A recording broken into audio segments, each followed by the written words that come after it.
Assalamualaikum warahmatullahi wabarakatuh. Kami dari kelompok 4 mempresentasikan materi yang berjudul Perbandingan teori pendidikan utama dan pandangan Ki Hajar Dewantara. Saya Fauzan Zalfazin dan dengan tim 250210602. Saya Rian Sukayuko dengan NIM 25021060009. Latar belakang pendidikan Indonesia usaha sadar untuk mengembangkan potensi diri peserta didik. Keberagaman teori pendidikan menunjukkan adanya perbedaan cara pandang atau paradigma terhadap hakikat belajar dan peserta didik serta guru. B. Rumusan masalah. Yang pertama, bagaimana perbedaan antara teori behaviorisme, kognitivisme, konstruktivisme, dan humanistik dalam proses belajar. Yang kedua, bagaimana pandangan pendidikan di Indonesia menurut Ki Hajar Dewantara. Yang ketiga, apa relevansi perbandingan teori-teori tersebut dengan filosofi pendidikan Ki Hajar Dewantara.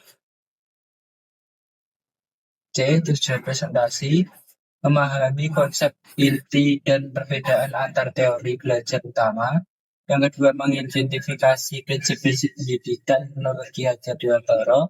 Yang ketiga, menarik kesimpulan mengenai implikasi teori-teori ini di dalam praktik pembelajaran. Teori belajar utama atau perbandingan konsep. Yang pertama, teori behaviorisme. Konsep inti belajar adalah perubahan tingkah laku yang teramati sebagai akibat dari interaksi stimulus dan respon.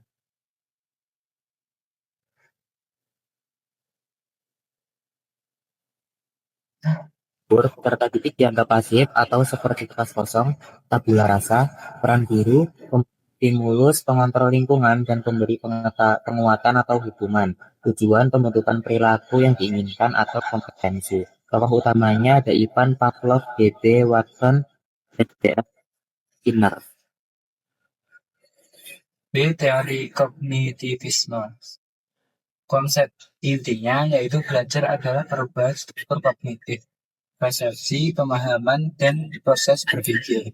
Dalam diri individu, proses lebih penting daripada hasil. Fokusnya yaitu proses mental internal, memori, pemecahan masalah, dan insight. Peserta didik aktif memproses informasi.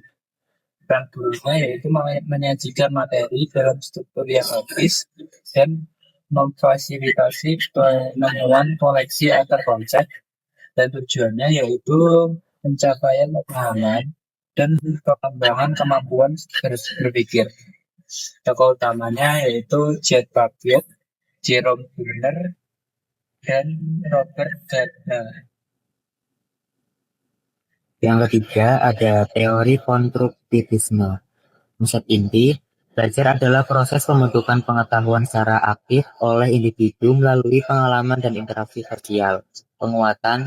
Pengetahuan tidak ditransfer, melainkan dibangun oleh pelajar.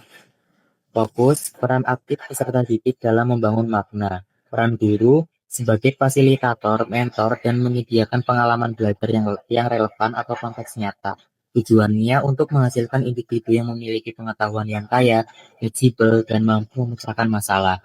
Tokoh utama, Jen Paget, konstruktivisme personal, dan Lev Vygotsky, atau konstruktivisme sosial. D. Teori humanistik. Konsep inti belajar adalah upaya memanusiakan manusia. Belajar yang ideal bertujuan mencapai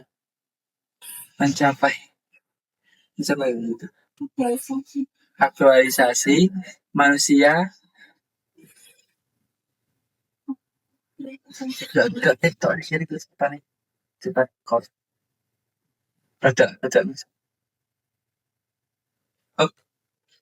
di teori humanistik. Konsep inti yaitu belajar adalah upaya untuk memanusiakan manusia. Belajar yang ideal bertujuan mencapai aktualisasi diri. Proses afektif dan motivasi internal sangat penting. Fokusnya yaitu kebutuhan, motivasi, dan emosi peserta didik. Belajar bersifat holistik. Dan gurunya yaitu fasilitator dan penyedia lingkungan yang aman, suportif, dan memungkinkan siswa untuk mengenali kompetensi di dalam diri sendiri.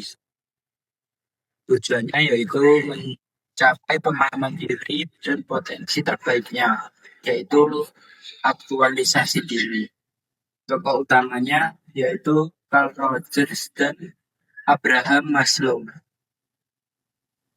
Pandangan pendidikan di Indonesia menurut Ki Hajar Dewantara. Yang pertama, A. Filosofi dasar. Pendidikan adalah menuntun segala kodrat yang ada pada anak-anak agar mereka dapat mencapai keselamatan dan kebahagiaan setinggi-tingginya, baik sebagai manusia maupun sebagai anggota masyarakat. B. Asas-asas pendidikan KHD. 1. Kodrat alam dan kodrat zaman. Pendidikan harus sesuai dengan sifat dan bentuk lingkungan anak atau lokal dan budaya, dan juga perkembangan zaman atau teknologi dan global. Yang kedua, kemerdekaan. Memberikan kebebasan kepada anak untuk berpikir dan bertindak, namun disertai dengan pengawasan atau disiplin diri. Yang ketiga, sistem AMO. Metode pembelajaran yang berlandaskan pada cinta kasih, keluargaan, dan keteladanan, bukan paksaan, mirip dengan humanistik dan aktivisme. Selanjutnya, C. Trilogi kepemimpinan. Semboyan yang menjadi pedoman peran guru menurut Ki Hajar Dewantara. Yang pertama, Ingarso Sungtulodo, yang artinya di depan memberi teladan. Kedua, Ingmadya Mangunkarso, artinya di tengah membangun semangat atau kemauan. Yang ketiga, Tuturi Handayani.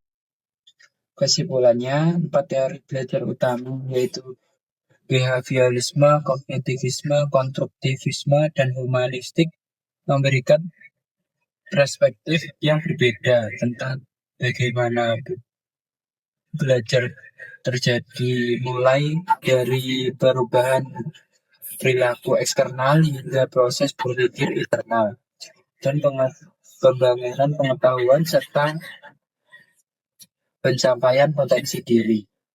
Yang kedua, pandangan Ki Hajar Dewantara berakar pada filosofis menuntun dan kemerdekaan dan juga sistem aman yang secara influencing menunjukkan relevansi yang kuat dengan teori humanistik dari konstruktivisme, khususnya konstruktivisme sosial, karena menekankan pada peran aktif peserta didik dan peran guru sebagai fasilitator yang berorientasi pada kasih sayang dan kemerdekaan.